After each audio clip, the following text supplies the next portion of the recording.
morning, everybody. Hopefully, you're having a great day. Sitting out here, beautiful day in North Carolina, eastern North Carolina. It's 65 right now. It's not even 11, I don't think. Getting near, no, 10:30, and beautiful. Enjoying a bowl of Carter Hall, and this is a gorgeous pipe. This is a J. Mouton strawberry freehand with mammoth tooth accent, courtesy of Paladin Piper's Gaw. Thank you, Jay. Thank you, Paladin. Love this pipe. Super lightweight, easy to clench, unique. Don't see a lot of them around. That's what I like about them. So I thought I'd get back into storytelling today. So I know 3 videos in 3 days. Look out after a long hiatus. So don't get too used to it because school starts next week and work's been hell. So don't get too used to the videos, but we'll do what we can. Sporting my Christmas Kringle Scully, kind of like that. Boston Scully. Anyhow, I thought I'd talk. I sat around a lot this weekend and was reflecting on, old times. Thought I'd do one of my 80's series videos that people seem to like, and I enjoy doing. Talk a little about Little League in the 80's.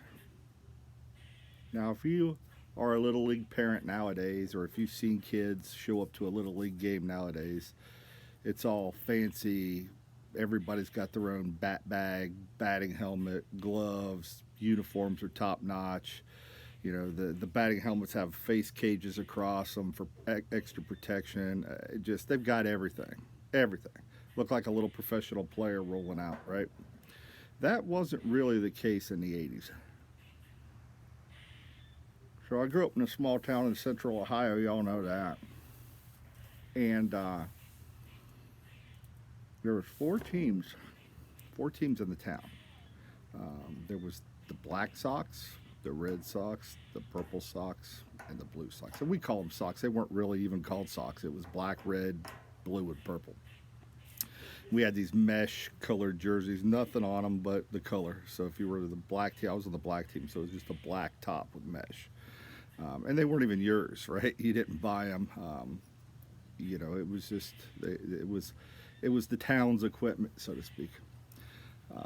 I remember one year we had so many kids play that we actually had to add a fifth team, and that was the gold team. But I digress. That's not really what we're here talking about. The gold team. Bourbon barrel tamper. Love that thing.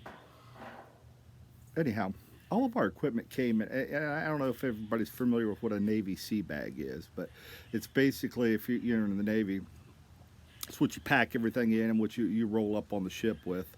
Everything fits in your sea bag, and you just kind of throw it over your shoulder. You got all your clothes and boots and everything in it. Just one big old green bag. It says U.S. on it. Well, that's what our equipment was in. About 3 or 4. So I'm assuming, all winter long these things sit in barns or wherever, So to say they were protective equipment would be probably, I don't know if they'd protect a whole lot.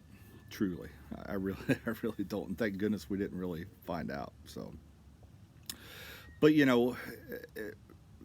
kids are now they're spoiled. They have their batting helmets in their size, and nobody else wears them. Shoot, we had to worry about we had batting helmets, probably 4 or 5 of them of various sizes. Being a big-headed child, there was really only one that fit me, and sometimes it would be, some other kid would grab it and it'd be all rolling over their head, not fitting right, and they'd be out, up at the plate trying to bat. It's falling down over their eyes. And then I'm on deck waiting to bat. I need that helmet. I've got this little helmet on that doesn't cover my ears, it just covers the top of my head, and looking like a pinhead, kind of like a fool over there. Kind of interesting. And I don't think they protect a whole lot. They were dirty, dingy. Just the insides were kind of ate up. Where the padding was, kind of probably from a mouse. I don't know. Anyhow, I remember if you got on base, you got these earmuff looking things, almost like wrestlers wore. You'd put them on over your hat, and I don't know what they were going to protect, but I guess they got your ears. But everything was in those bags. The only thing you brought with you was your glove. You just got out of the car and you had your glove in hand, and you had your uniform on, and you just showed up to play baseball. Quite the quite the show. Quite the show. It's funny how much things have changed. Um, Even the catcher's gear. I was a catcher, and even the catcher's gear was, kids today that catch have their own gear, really, almost all of them. And the catcher's gear was wadded up in the bottom. There's a couple chest protectors. One with the cup thing that came down, like that's going to protect anything. It's just old school equipment, probably from the 70s, 60s. It was old. It was old. But hell, we had fun, man. It was nothing like a baseball game. You look forward to it all day when it was game day. Game days were usually Tuesdays and Thursdays, and you just look forward to that daggone thing all day. It was a good time. So, but yeah, it just, man, thinking back on that just makes me laugh and smile. Just, you know, kids out there on base without the proper equipment, stuff too big, too little, looking like, falling down over people's eyes. Um, yeah, I don't know. I don't know. Good times. So, it just, boy, they've changed. Boy, oh, the bats too. The bats in the bag. We did have our own bat every now and then. Some kids had their own bat. They would tote that with their glove, put the glove over the bat, and bat on their shoulder.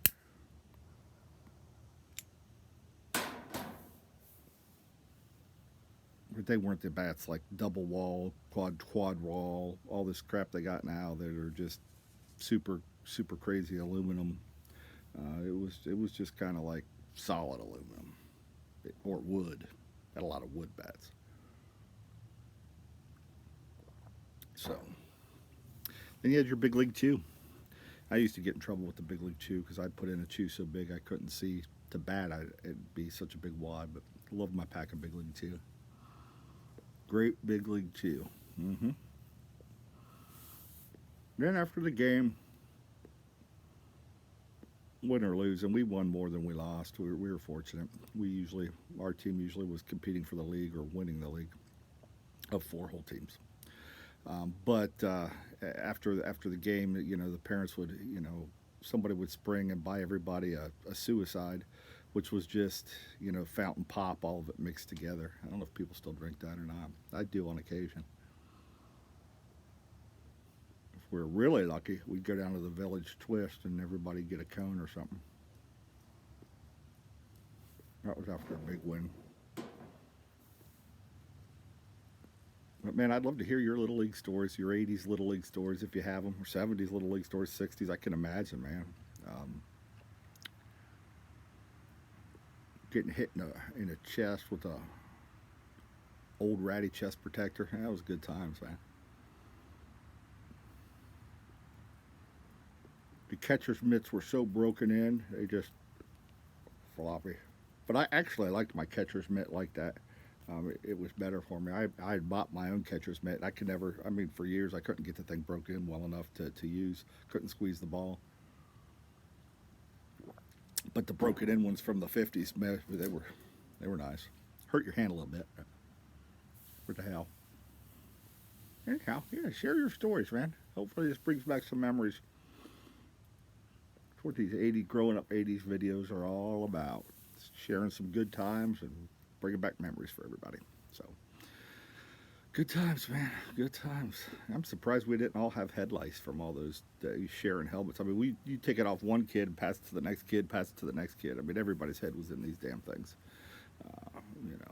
So, surprised we weren't full of lice. Probably were, just didn't know it. Who the hell knows? Anyhow, you've heard me ramble enough. Share your stories below deck. Love to hear them. Take care of yourself. Hope you had a Merry Christmas. Hope you're ready for the work week. And wash your damn hands. We'll catch you next time. Have a good day, everybody.